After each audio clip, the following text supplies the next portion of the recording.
warahmatullahi wabarakatuh.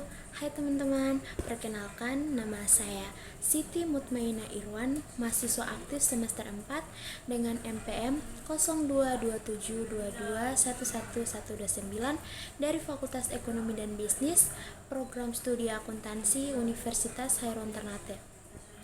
Pada kesempatan ini saya akan mereview jurnal tentang metode penelitian hermeneutika untuk memenuhi tugas mata kuliah metode penelitian dengan dosen pengampu Bapak Dr. Suito SEMSI AK CSRS CSRA. Oke teman-teman, langsung saja kita simak video selanjutnya. Hermeneutika berasal dari kata Yunani hermeneunin dan hermenia yang masing-masing berarti menafsirkan dan penafsiran. Dalam bahasa Inggrisnya adalah hermeneutics. Istilah tersebut dalam berbagai bentuknya dapat dibaca dalam sejumlah literatur peninggalan Yunani kuno, seperti yang digunakan Aristoteles dalam sebuah risalahnya yang berjudul Perihermeneias atau tentang penafsiran.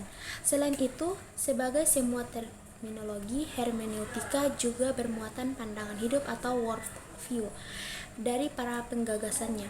Dalam tradisi Yunani, istilah hermeneutika diasosiasikan dengan Hermes, seorang utusan atau dewa dalam mitologi Yunani kuno yang bertugas menyampaikan dan menerjemahkan pesan dewa ke dalam bahasa manusia. Di sini terlihat bahwa posisi Hermes sangat penting sebagai penafsir kehendak dan keinginan dewa. Sebab jika salah akan berakibat fatal bagi kehidupan. Ebeling membuat interpretasi yang banyak dikutip mengenai proses penerjemahan yang dilakukan Hermes. Proses tersebut mengandung 3 makna hermeneutis yang mendasar, yaitu yang pertama, mengungkapkan sesuatu yang tadinya masih dalam pikiran melalui kata-kata sebagai medium penyampaian. Yang kedua, menjelaskan secara rasional sesuatu yang sebelumnya masih samar-samar sehingga maknanya dapat dimengerti. Dan ketiga, menerjemahkan suatu bahasa yang asing ke dalam bahasa lain yang lebih dikuasai pembaca. 3 pengertian tersebut yang terangkum dalam pengertian menafsirkan atau interpreting understanding.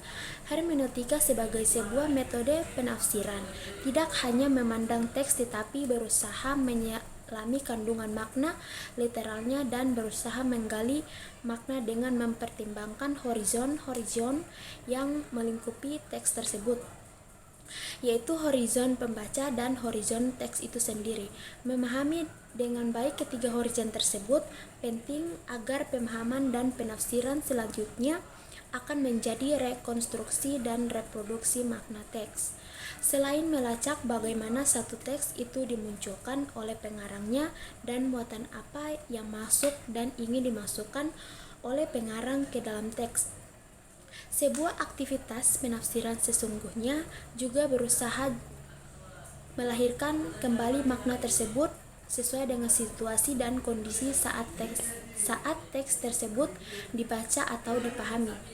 Komponen pokok dalam kegiatan penafsiran dengan metode hermeneutika yang teks, konteks, dan kontekstualisasi.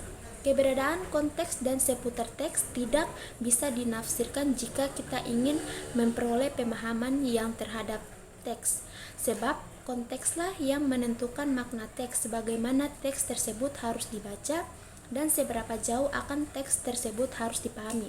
Dengan demikian, teks yang sama dalam waktu yang sama dapat memiliki makna yang berbeda di mata penafsir yang berbeda. Bahkan seorang penafsir yang sama dapat memberikan pemahaman teks yang sama secara berbeda-beda ketika ia berada dalam ruang dan waktu yang berbeda.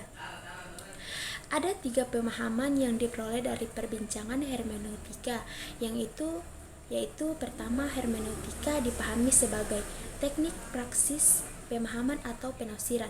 Yang kedua, pemahaman hermeneutika dipahami sebagai sebuah metode penafsiran. Yang ketiga, hermeneutika dipahami sebagai filsafat penafsiran. Penafsiran teks dalam perkembangan selanjutnya mencakup masalah penafsiran secara menyeluruh. Tekstualitas yang menjadi area beroperasinya kerja hermeneutika telah diperluas maknanya terutama oleh playmaker teks.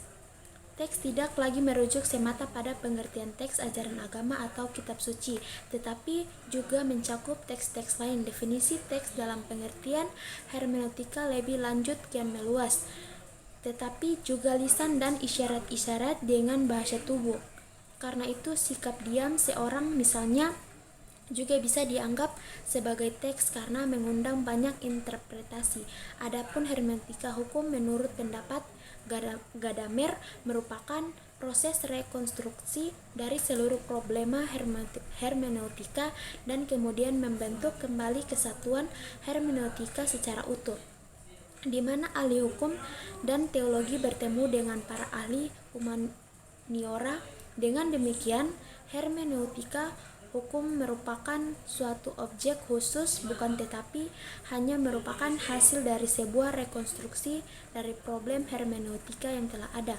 Untuk memahami pengertian hermeneutika hukum, maka terlebih dahulu harus memahami definisi hermeneutika secara umum. Hermeneutika hukum merupakan ajaran filsafat mengenai hal, mengerti atau memahami sesuatu. Hermeneutika hukum juga dapat dipahami sebagai sebuah metode interpretasi terhadap teks di mana metode dan teknik penafsirannya dilakukan secara holistik dalam bingkai keterkaitan antara teks, konteks, dan kontekstualisasi. Teks tersebut dapat berupa teks hukum, peristiwa hukum, fakta hukum, dokumen resmi negara, naskah kuno, dan kitab suci. Hermeneutika hukum mempunyai fungsi ontologis, yakni untuk mendeskripsikan hubungan yang terjadi antara teks dan pembaca, masa lalu dan masa sekarang, di mana hal tersebut memungkinkan untuk memahami kejadian yang kali pertama. Fungsi dan tujuan dari hermeneutika hukum menurut James Robinson adalah untuk memperjelas sesuatu yang tidak jelas. Upaya menjadi lebih jelas kajian hermeneutika hukum dimaksudkan antara lain untuk membebaskan kajian hukum dari otoratisme, ahli hukum positif yang elitis, dan hukum struktural.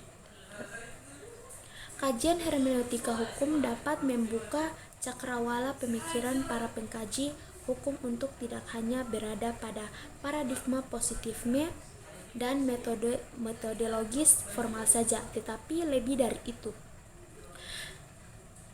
Para pengkaji hukum menggali dan meneliti makna-makna hukum dari perspektif para pengguna dan pencari keadilan.